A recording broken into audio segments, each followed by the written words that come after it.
Bismillahirrahmanirrahim. Assalamualaikum warahmatullahi wabarakatuh.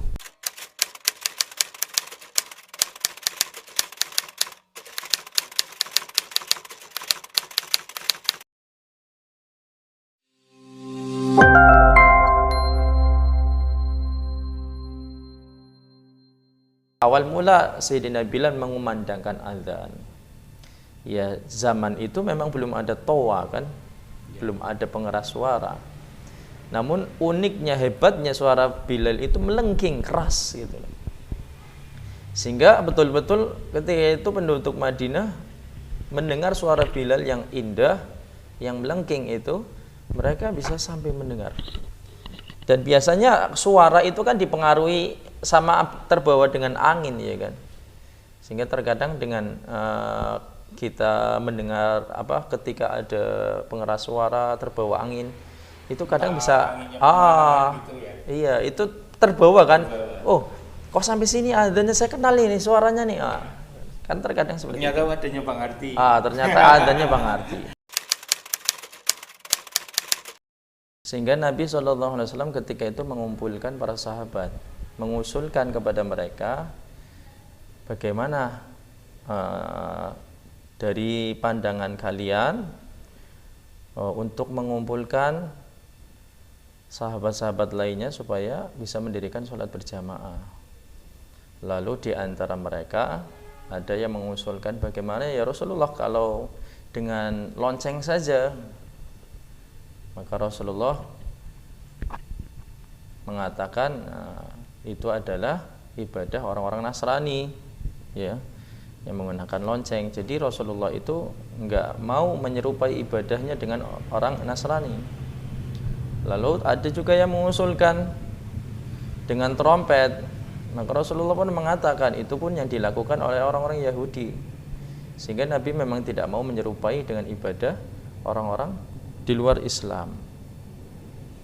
Sampai ada yang mengusulkan bagaimana kalau dinyalakan api di tempat yang agak atas, sehingga ketika dinyalakan api itu warga-warga itu yang lainnya mengetahui oh ini bertanda masuknya waktu sholat. Dan nyala api itu ya ini adalah perilaku orang-orang Majusi, dan Nabi tidak mau menyerupai itu, sehingga hari itu tidak diputus oleh Nabi SAW. Akhirnya salah seorang sahabat namanya sahabat Abdullah bin Zaid.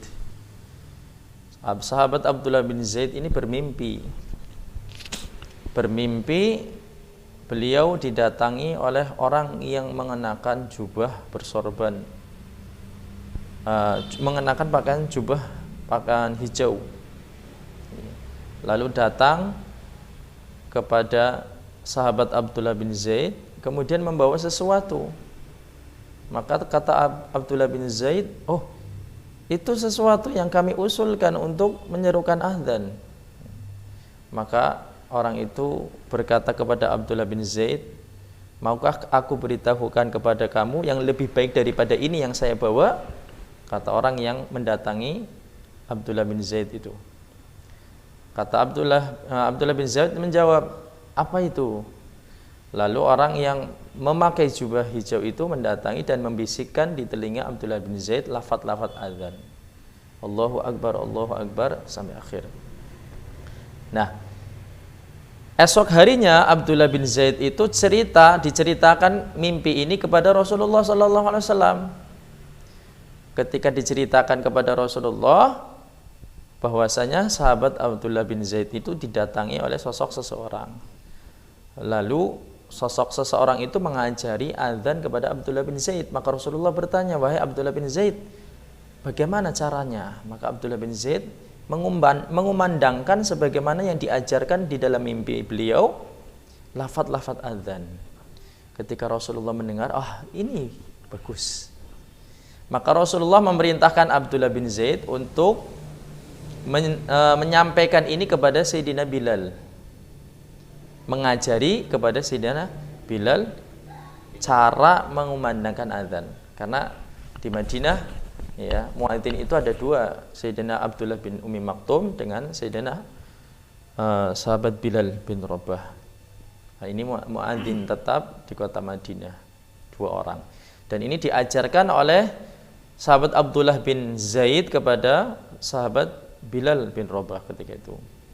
Maka ketika itu awal mula Sayyidina Bilal mengumandangkan azan. Ya kan? Tapi mau tanya nih, kalau masalah hukum fikihnya itu ada nggak? Hukum fikihnya untuk azan, ya untuk perihal azan saja, lafaz azan. Tapi fikih untuk pengarah suara ya tidak ada. Dalam artian gini, ketika sesuatu yang sifatnya ibadah, ya, yang sifatnya ibadah itu tidak masalah. Bahkan mohon maaf, di luar agama Islam mereka pun ya terkadang ya mohon maaf, ibadah-ibadah mereka yang dilakukan terkadang menggunakan pengeras suara juga gitu. Jadi perihal ibadah ya silakan gunakan pengeras suara sebaik-baiknya gitu. Malah inilah alat bantu yang bisa mendatangkan masyarakat untuk bisa berkumpul, karena kan sekarang zamannya canggih. Nggak mungkin kita hanya mengandalkan apa yang namanya beduk saja, yang tradisi-tradisi itu, ya kan. Ini juga tradisi Wali Songo, ya kan, ya, adanya beduk itu. Ini sarana untuk mengundang saja maksudnya. Bukan dalil adanya beduk itu apa dalil dimulainya sholat, bukan, tapi bertanda, menandakan waktu sholat ini akan datang supaya orang-orang dengar gitu. Ya. Sehingga dibuatlah bedukan gitu. Intinya iya baiklah kalau untuk pengeras suara menyerukan adzan nggak masalah kan. Yang jadi masalah kalau orang merasa terganggu dengan adzan, khususnya orang Islam, berarti kan di dalam hatinya ada jin kan. Ada jin sehingga apa? Ketika dikumandangkan adzan merasa panas. Ini kan yang lucu. Ketika ada orang-orang Islam diseru kumandang adzan kok malah panas. Berarti di dalamnya ada jin. Karena sesungguhnya jin itu ketakutan, ya. Syaitan pun ketakutan ketika apa? Ketika adzan itu dikumandangkan, lari terbirit-birit. Kalau jam 12 ya azan jam 12 orang. Kecuali adzannya jam 12 ya, bukan waktu-waktu ibadah. Itu kan ya bisa mengganggu gitu kan. Dan ini kita kan adzan sesuai dengan waktu-waktu sholat yang Allah fardukan. Inna sholata kanat 'alal mu'minina kitaban mauquta. Jadi enggak masalah. Hanya terkadang terlalu dibesar-besarkan sehingga menjadi sesuatu yang sifatnya polemik di antara masyarakat. Ya, sebenarnya kalau kita menanggapi dengan baik ya sudahlah. Ya, intinya kita kan untuk kebaikan gitu kan, bukan untuk mengganggu, mengeraskan suara itu, suara adzan itu kan. Kecuali kita di luar waktu sholat kita pakai mic ya, kita halo. Ini di sini nanti ada perkumpulan arisan. Nah, itu kan itu baru nggak boleh gitu menggunakan pengeras suara, apalagi di masjid ya kan. Seperti itu nggak boleh, itu larangan juga itu. Bahkan membicarakan hukum, membicarakan pembicaraan dunia di masjid itu sebenarnya nggak boleh. Ada ulama yang ahli takwa. Kalau ulama ahli takwa itu tidak boleh mengatakan pembicaraan kita ketika pembicaraan kita di masjid yang sifatnya keduniaan itu haram. Kalau ulama ahli takwa. Tapi kalau ahli fatwa, ya, ulama jalur fatwa itu itu hanya ya makruh saja. Ya intinya kalau di masjid itu menggunakan pengeras suara jangan untuk selain apa yang sifatnya di luar agama, tapi sifatnya agama, seperti mengumandangkan adzan atau mengumumkan jenazah ya orang yang meninggal itu enggak masalah. Ya saya rasa seperti itu. Ya. Kalau sifatnya kadang kan tradisi yang sekarang atau yang udah hal wajar itu kan ada kayak pengajian atau itu kan kita juga menggunakan pengeras suara itu juga Pak Ustaz. Itu gimana menurut Pak Ustaz? Ya apakah tetap kita menggunakan pengeras suara itu atau kan dengan tetap berjalan tapi tidak menggunakan pengeras suara itu? Kan kadang ada yang itu kan yo kita bilang mayoritas muslim gitu Pak Ustadz. Yang di luar konteks tadi yang orang muslim kita mendengarkan suara toa itu lafaz azan kepanasan dan ini kaitannya sama pengajian itu Pak Ustadz. Seringkali kita jumpai lah ya. Itu gimana Pak Ustadz? Saya rasa pun agama di luar Islam pun sudah menyadari ya tradisi ibadah-ibadah orang Islam gitu, seperti adanya pengajian ya, majelis dzikir, itu mereka sudah mewajari gitu. Bahkan terkadang mereka bahkan nggak acuh, mereka nggak peduli karena bukan ritual ibadah mereka. Justru terkadang yang bikin ribut itu orang Islam sendiri. Pengajian Yasin jangan pakai pengeras suara, misal gitu. Tadarus Al-Quran jangan pakai pengeras suara. Itu terkadang datang dari orang Islam sendiri, yang anehnya seperti itu. Padahal dengan adanya pengeras suara sebenarnya ya mendukung syiar agama, dakwah gitu kan. Jadi ya kalau orang yang rumahnya jauh ya, zaman sekarang kalau tidak dipakai pengeras suara, ya rumahnya jauh, nggak kedengaran suara adzan, hanya mengandalkan waktu-waktu sholat saja di HP. Ya kalau dia ingat, kalau dia tidak ingat, apalagi kalau dia pas tidur, nggak ada pengeras suara, ya otomatis bablas dia. Apalagi momen-momen sholat subuh gitu. Apalagi momen-momen sholat subuh yang susah bangun gitu kan.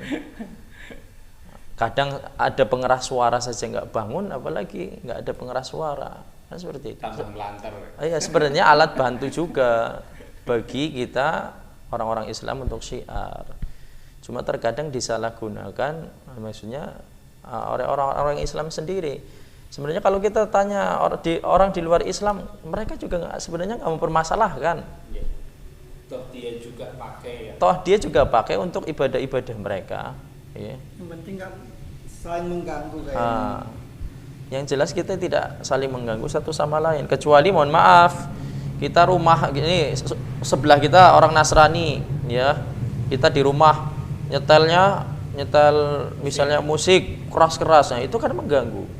Di siang hari lagi orang lagi istirahat, ya itu baru mengganggu itu. Panas-panas itu. Oh, panas-panas. Mau istirahat itu pangkel lah ya. Iya, itu kan mengganggu itu kan. Nah, seperti itu harus diatur itu pengeras suaranya. Kalau di rumah sendiri ada tetangga kanan kiri, diatur, jangan sampai ya kita seenaknya nyetel pakai sound system yang besar supaya tetangga kedengeran. Ya, ini mengganggu, ya kan? Musiknya disetel keras-keras, musiknya rock lagi ya, yang belum tentu setiap orang senang, ya kan? Ini kan bisa mengganggu. Nah, kalau untuk sekedar pengajian murotal, ya sudah untuk kita saja kok, ya. Murotal untuk kita, kecuali yang sifatnya untuk mengundang pengajian, ya adanya pengajian boleh disetelkan murotal. Ini tanda, maksudnya ini sebagai tanda supaya untuk bisa datang cepat ke masjid, ada pengajian di sini, ya. Itu kan seperti itu. Jadi disetelkan murotal, dengan itu kan ini ada pengajian nih, orang-orang kan tahu gitu. Saya rasa nggak masalah sih kalau seperti itu, kecuali tadi ya yang sifatnya mengganggu tadi, nyetel musik keras-keras, itu kan pasti mengganggu, baik orang Islam ataupun di luar Islam kan pasti terganggu, ya kan? Kecuali memang sudah di tempatnya, itu nggak masalah, ya. Kalau kita di rumah kan punya tetangga kanan kiri, ya mungkin tetangga masih istirahat, ada yang punya anak kecil, kita nyetel musik keras-keras, ya itu jelas mengganggu. Ya itu harus diatur itu sedemikian rupa bagaimana supaya tidak mengganggu tetangga kita, baik yang Islam ataupun yang di luar Islam gitu. Nah, untuk masalah syiar, ya silakan, mereka sama di luar Islam pun mereka menggunakan pengeras suara untuk syiar kok. Jadi kita pun tidak mempermasalahkan mereka yang menggunakan pengeras suara. Mereka pun saya rasa nggak akan mempermasalahkan orang-orang Islam yang menggunakan pengeras suara untuk melaksanakan ibadah orang Islam sendiri gitu. Jadi mungkin itu. Pak Ustadz, terima kasih ini untuk perbincangan kali ini. Teman-teman, satu patah dua patah buat teman-teman sahabat channel Kebun Surga Pak Ustadz. Untuk penutup ini Pak Ustadz. Monggo Pak Ustadz. Ya, jadi itu kembali lagi ketika kita menanggapi ada sesuatu yang viral, kita jangan langsung ambil tindakan. Kita kan perlunya adanya klarifikasi tabayun, ya, penjelasan gitu. Jadi jangan langsung kita berkata, apalagi kalau berkata jelek ya, langsung menghujat. Ya, kita tanyakan dulu perihal itu gitu. Kalau memang itu ternyata semisal yang lagi viral ini maksudnya baik ya, ya sudah, kita ambil baiknya, dan hendaknya yang berkata itu misalnya ya tadi yang disamakan dengan hewan, ya, suara adzan yang disamakan dengan hewan, mungkin bagi orang pelakunya ya mungkin harus bisa lebih menata lagi ucapannya. Ya terkadang kita kan terpleset juga ngomong gitu kan. Terkadang kita mau mengumpamakan dengan sesuatu yang layak, tapi karena tidak terpikir terlebih dahulu, akhirnya apa? Akhirnya ngambil perumpamaan yang nggak baik gitu. Itu sebenarnya biasanya terpleset gitu. Ya, saya pun sering terpleset dalam ucapan gitu kan. Terkadang terplesetnya kita nggak sadar. Ya. Baru ketika mendengar, oh iya, ada yang salah nih dari penyampaian saya. Terkadang saya juga lihat video yang saya rekam itu, saya berkata, oh ini salah nih saya ini. Terkadang ada misal ayat yang sedikit salah, oh saya tahunya ketika apa? Ketika saya mendengarkan lagi gitu. Jadi orang yang mungkin pernah terpleset pun ketika dia mendengar, oh iya ya, nih saya kayaknya salah nih, nggak pas nih. Nah ketika nggak pas itu ya kita harus tahu ini nggak pas nih disampaikan di halayak masyarakat, saya harus menyampaikan lagi klarifikasi yang baik gitu, atau penjelasan yang baik, sehingga apa? Sehingga tidak menimbulkan huru-hara di masyarakat gitu. Adanya penjelasan lagi, adanya klarifikasi, atau adanya permohonan maaf gitu. Nah itu kan akan menjadi ketenangan atau ketentraman orang-orang yang mendengarkan, oh ya sudah minta maaf ya, seperti itu. Tapi kalau tidak ada permohonan maaf, klarifikasi, kan yang nanti akhirnya akan bergejolak terus timbul. Maksudnya apa ini gitu. Jadi masalah beruntun gitu. Iya, beruntun. Yang jelas kita pun pernah terpleset kok gitu. Ya, kalau kita terpleset, ya hendaknya ada orang lain yang mengingatkan. Begitu juga ketika misalnya Mas Ardi terpleset, Mas Sam harus mengingatkan Mas Ardi. Ataupun saya lagi terpleset, ya harus diingatkan, itu salah Ustaz. Oh iya. Jadi saling mengingatkan. Fadzakir fa inna dzikra tanfa'ul mu'minin. Berilah peringatan, sesungguhnya peringatan itu bermanfaat bagi orang-orang beriman.